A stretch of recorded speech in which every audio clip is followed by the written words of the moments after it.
This is my family. Good morning! We're on our way.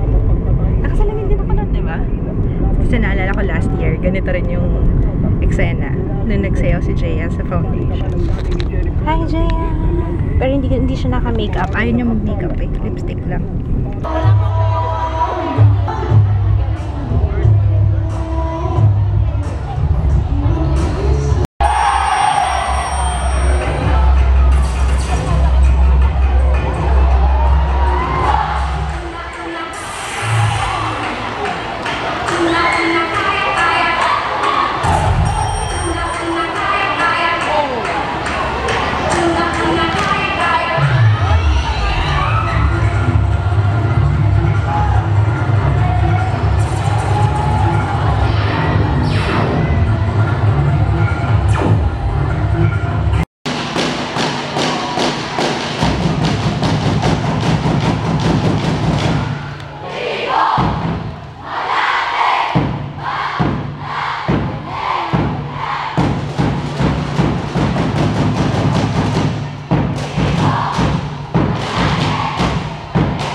Sorry, maingay pa dito.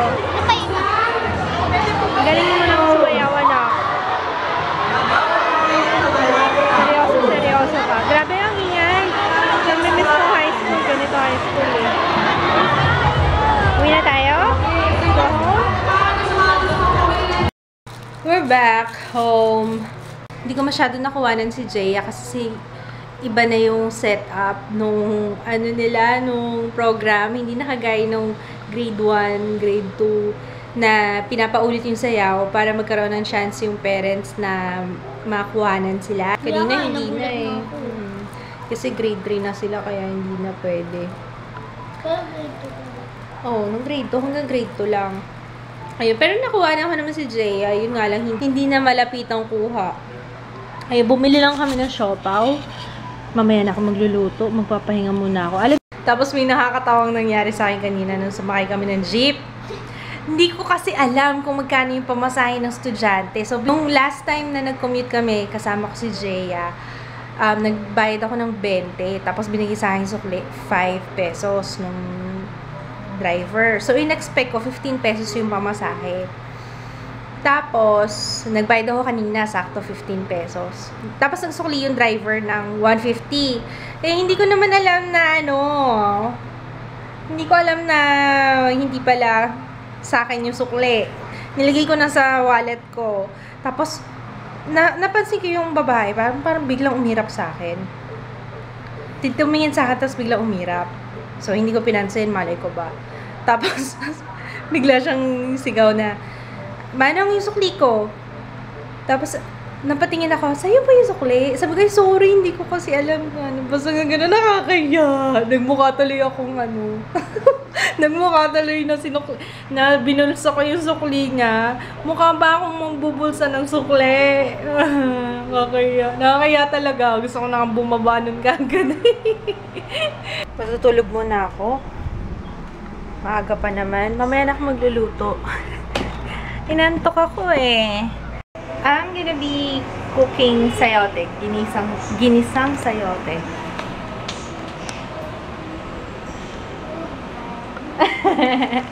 Oh my gosh! What's wrong? Mukhang buwis buhay na naman tong pagigisa nito ah.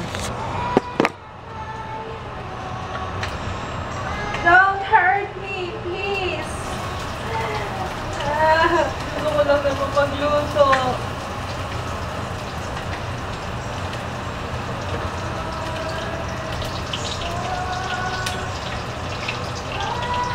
Oh no, please.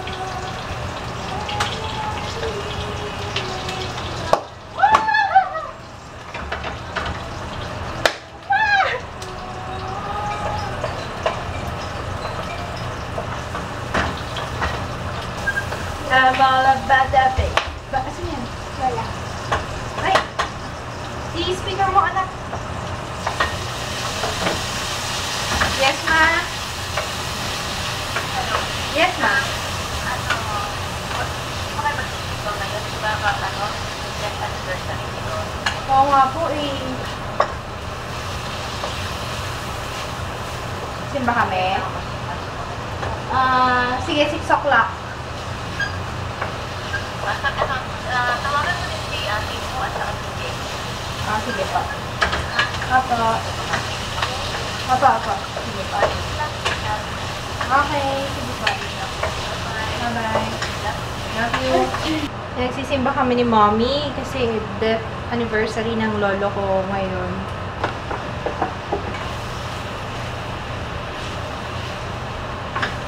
Nanonood si Jaya nung About Time. Naintindihan mo yun, anak? Buti pa si Jaya magaling makaintindi ng British accent. Na-practice ka ba kay Zoella, tsaka kay Alfie, and Zoella, and sino pa? Dan and Phil. Phil. Dan and Phil. Tapos naiinis siya sa amin kasi kami nagsasubtitle kami ni Kids. Medyo slow kami ng bata mo. Pasensya na. Siya ayaw niya nagsasubtitle kasi didistract daw siya. Ikaw na ang magaling sa English. Kain muna kami. Early dinner. Wala pa si Papa, naglaro daw. Pero magsisimba kami ng 6 o'clock. It's still early, 5 pa lang. 4:30 pa lang. Advance ng 30 minutes yung orasan namin. Galit ka ba? Nagtatabog ka ba? Pareho kayo ugali ni Papa mo. Si Kids kasi, pag ginutusan, yung tapos pag natapos niya na yung ginagawa, kasi mangot na ganun. Pareho mana sa Papa mo. Papunta na kami sa church. Hindi ko kasi alam ang schedule kapag ganitong araw, pero if ever hindi kami makaabot sa mass or walang mass, magtitirip na lang kami ng candle for lolo. Tsaka magdadasal sa Adoration Chapel. Hindi mo alam yung Adoration Chapel. Wala kayong Adoration Chapel sa sa church meron. Parang maliit lang siya na prayer room. Ayun. Prayer room. Yun. Hi, Pogi. Masaya yan kasi nakapaglaro yan. Happy now? We're here sa church. Alam niyo, lagi ako may nakikitang ganitong insekto. Maliit lang siya, oh. Pero, ano yan? Parang sa papel, no? Buti na lang pinaalala sa akin ni Mommy na, yun nga, yung actually, nawala talaga sa isip ko. Pero naisip ko talaga si Lolo nung Sunday. Kasi nga, parang in-announce nung Sunday yung sobre for prayer intentions or for prayer, prayer for the faithful departed. Kaya tumawag si Mommy sa akin. May kasunod yung tawag na nag-message siya. Sabi niya, "Your Lolo never ceases to amaze us." Sabi niya ganun. Kasi nasira yung phone ng daddy ko kahapon. Buong araw hindi niya magamit, di siya makatawag. Tapos, nung pinaayos niya dun sa kapatid ko, tinawagan yung bunso namin. Naayos naman. Tapos, yung unang message na nakita na-retrieve. Kasi na-retrieve naman yung ng phone, pero sa messages, yung pinakauna daw na nakita ni mama sa messages is, hindi ko alam kung si mommy or si daddy, yung pinakauna is message na nagsasabing condolence dahil nga tungkol doon sa lolo ko. Tapos biglang naalala ni mommy na, oo nga pala, parang na-remind na, oo nga pala, death anniversary ng lolo ko ngayon. Kaya, yun, alam niyo yung dati, hindi ako naniniwala sa mga ganyan-ganyan. Hindi ako naniniwala yung parang nagpaparamdam. Alam niyo, dati hindi talaga, pero mula nung namatay yung lolo ko, kasi ganito, ikukwento ko sa inyo. Nung burol kasi ng lolo ko, parang hindi kasi masyadong nakapag-usap na yung daddy ko tsaka yung lolo ko, kasi yung lolo ko naging na-stroke na siya. So ibig sabihin hindi na siya nakakapagsalita, tapos yung kalahati ng katawan niya paralyzed. Yung nangyari nung burol niya na hindi ko talaga makakalimutan. Nung umpisa, yung parang yung mga hulog-hulog lang ng bulaklak, yun. Nung una, parang sa akin, parang may mga pa yan, parang nagdududa pa ako kasi parang hindi ako naniniwala eh. Tapos yung I think second to the last night nung burol ng lolo ko, natulog yung daddy ko, tapos bigla siyang nanaginip na parang sabi niya may binubulong daw si tatay, si lolo. Sabi niya may binubulong sa akin si tatay. Tapos parang sabi niyang daddy ko, hindi ko ma-remember yung exact words ng daddy ko pero meron siyang sinabi na sinabi niya yung look, tapos merong verse eh. Actually hindi siya sigurado eh, pero may mga numbers siyang sinabi, 13, tapos 30. Tapos kami naman, wala kaming Bible nung time na yon. Kahit isang Bible wala kami nun dito sa condo. Meron kami dun sa dati namin bahay, pero dito sa condo wala kaming Bible. So ang pinaka na lang namin, choice na lang namin, hanapin sa internet. Tapos may isang phrase doon na nabasa kami na talagang natanim sa isip namin, yung the first shall be the last and the last shall be the first. Di parang nag-usap-usap kami. Si daddy kasi may si daddy parang pag may pareho sila na ate ko, parang magaling silang mag-decipher ng something, basta yun. Di after that, syempre nakikinig kami kay daddy na yun nga daw, sabi niya parang binulong sa kanya ni lolo yung ganitong verse na to, ano kaya ibig sabihin nito. Talagang nag-research yung daddy ko, yun. Nakakahiya nga kasi talagang wala kaming Bible si daddy although Catholic kami, alam niyo, hindi kami yung Catholic na talagang sobrang deboto na yung every week talaga nagsisimba, na ganun kami. Hindi, kumbaga, Catholic kami, oo, naniniwala kami sa Diyos, pero hindi yung sobra, na hindi kagaya ngayon mula nung nangyari to, sasabihin ko sa inyo. So, yun, nung gabi na yun, hindi na kami natulog kasi nagkukwentuhan na kami, nag-usap-usap na kami. Tapos bigla lang namin napag-isipan na, magsimba nga tayo, 5:00 yun ng madaling araw. Wala kaming tulog, pati yung mga bata walang tulog, talagang diretso kami sa simbahan. Ang aga pa namin sa simbahan, 5:30 pa lang nandun na kami. Hindi namin ina-expect na parang 6:30 pa yata magsa-start yung mass. Nung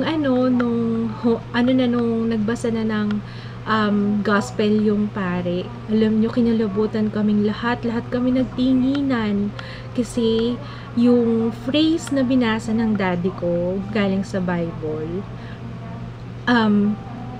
binasa, yun yung pinaka last na sentence na binasa ng pare, na talagang nagkatinginan kaming lahat kami nag-iyakan. Lahat kami nag-iyakan. Naiiyak na naman ako pag naaalala ko. Tapos sabi ko parang, hindi naman, unang-una, yung daddy ko, wala kaming Bible sa bahay. Tapos yung daddy ko, hindi naman din palabasan ng Bible. Parang sabi ni mommy, parang iba daw talaga yung ano ni Lolo, talagang dun talaga ako naniwala. Sabi ko, imposibleng malaman ni Daddy na yun ang gospel ngayong araw na to. Of all the, 'di ba? Sa lahat ng araw sa isang taon, bakit na taon na alam ni Daddy na yun yung lalabas, yun yung magiging gospel. Tapos noon din, sa simbahan na yun mismo, nung nakapwesto kami, before pa mag-start yung mass, sabi ng nanay ko, sabi niya, init daw siya, init na init siya, kami hindi kami naiinitan. Sabi niya, init na init siya, gusto niya lumipat ng upuan, di lumipat siya doon sa ibang kasi malawak naman, kasi konti lang yung magsisimba, Thursday yata nung time na yon. Lumipat siya sa ibang upuan, tapos nasakto, tapos pagka angat niya ng nakita niya yung Sacred Heart of Jesus, tapos parang nagulat kami, nakita namin si Mommy umiiyak, sabi niya, naalala daw niya si Lolo, parang nung kinasal daw sila ni Daddy, doon daw sa Sacred Heart of Jesus, sabi ni Mama, talagang pinapaalala ng Lolo na yun tungkol sa kanila ni Daddy, na doon daw.